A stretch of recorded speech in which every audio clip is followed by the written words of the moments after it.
महाराज की उपस्थिति में वंदनीय बुद्ध और परम ज्ञानी सौंदंड का इस राजसभा में स्वागत करता हूं।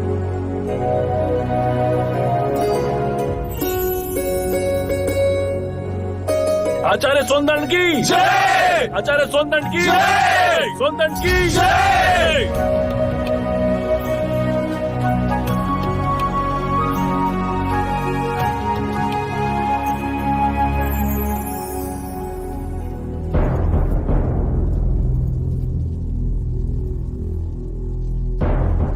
आज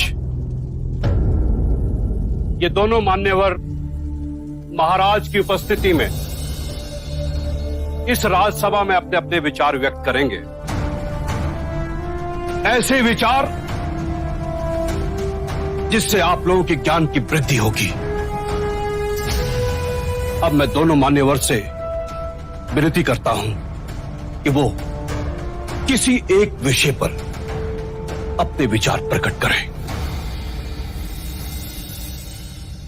आप आयु में मुझसे छोटे हैं, अतः विषय चुनने का अवसर भी मैं आप ही को देता हूं। कहिए, किस विषय पर चर्चा करनी है? प्रणाम सौंदंड। क्या आप बता सकते हैं कि एक सच्चे ब्राह्मण में कौन कौन से गुण होना अनिवार्य है?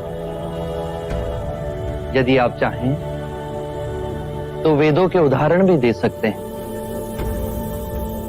वेद पाठ तो सौंदंड का प्रमुख विषय है। वेद की गहन गुत्थियों को सुलझाने में आप महारथी हैं। भिक्षु गौतम, पूर्ण ब्राह्मण बनने के 5 लक्षण हैं। सुंदर रूप, मंत्रोच्चारण एवं अनुष्ठान करने में प्रवीण, 7 पुष्टों से रक्त की शुद्धता, अच्छा ज्ञान, अच्छा कर्म।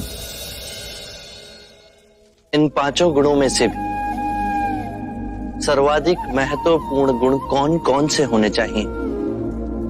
और इनमें से किसी भी गुण के अभाव में क्या वो सच्चा ब्राह्मण हो सकता है? अंत के 2 गुण, अच्छा ज्ञान एवं अच्छा कर्म।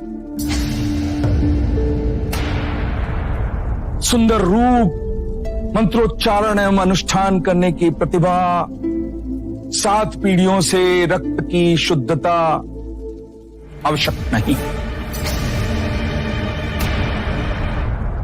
क्षमा कीजिएगा, परंतु सोनदत्त जी उचित उत्तर नहीं दे पाए। बुद्ध के प्रश्नों ने इन्हें उलझा दिया है। ये तो ब्राह्मणों का अपमान है।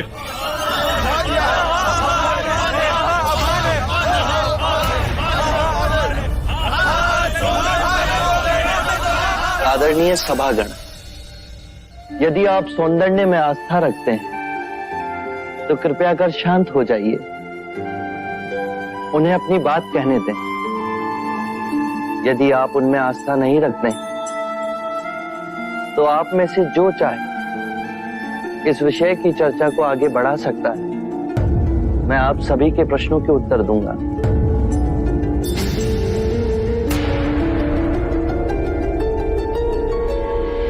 मित्रों, हम सबके बीच में मेरा चचेरा भाई अंगक बैठा हुआ है।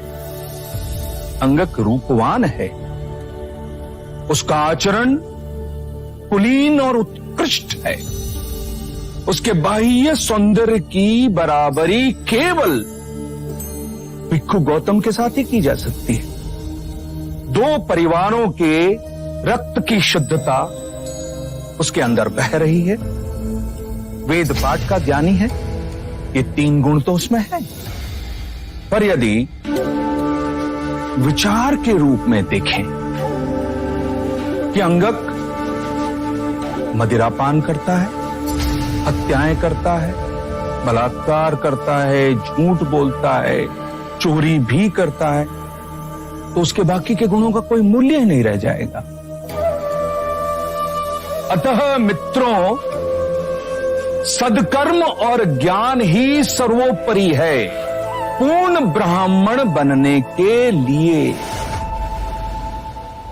इन दोनों गुणों में से भी सर्वोत्तम गुण आप किसे समझते हैं? सदकर्म और ज्ञान दो नहीं हो सकते। जैसे एक हाथ दूसरे हाथ को और एक पैर दूसरे पैर को साफ करता है, उसी तरह सदकर्म और ज्ञान एक दूसरे के पूरक होते हैं।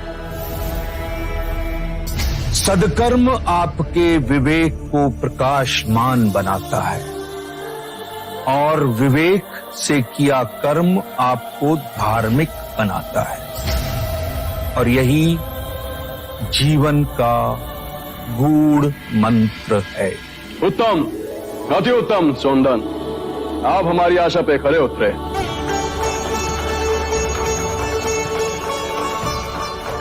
बुद्ध, अब आप बताएं कि हमारे परम विद्वान सोनदन से आप क्या पूछना चाहते हैं?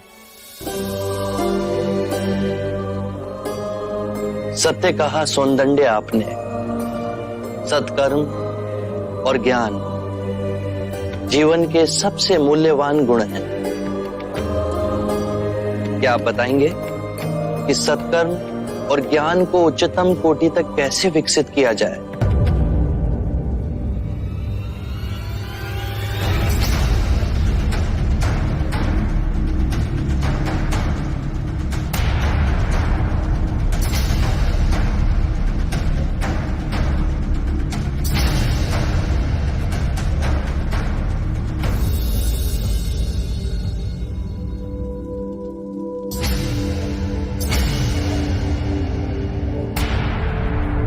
हे करुणा निदान,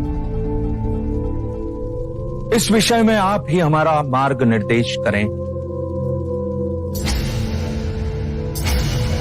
हम तो केवल सिद्धांत जानते हैं, किंतु आप बुद्ध बन परम सत्य को प्राप्त हुए हैं। हे परम पुरुष, आप ही बताएं, सदकर्म और ज्ञान की उच्चतम कोटि तक कैसे पहुंचा जा सकता है? आत्म मुक्ति के 3 चरण हैं: शीलाचार, ध्यान और ज्ञान। यदि हम शीलों का आचरण करते हैं तो ध्यान साधना में वृद्धि होती है, और ध्यान साधना से ज्ञान का उदय होता है, जिससे शीलों का गहन आचरण करना संभव होता है। इसके द्वारा काम, क्रोध, मोह, माया, तृष्णा से दूर हो आत्म मुक्ति, शांति और आनंद को प्राप्त कर सकते हैं।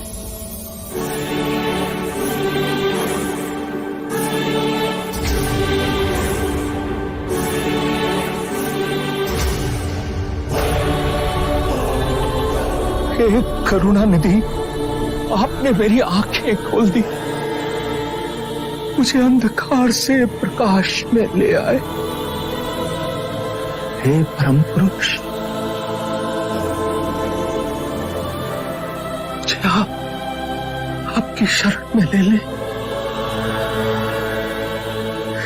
मुझे इस संग की शरण में ले ले परम पुरुष। शाक्य मुनि बुद्ध की, शाक्य मुनि बुद्ध की, शाक्य मुनि बुद्ध की।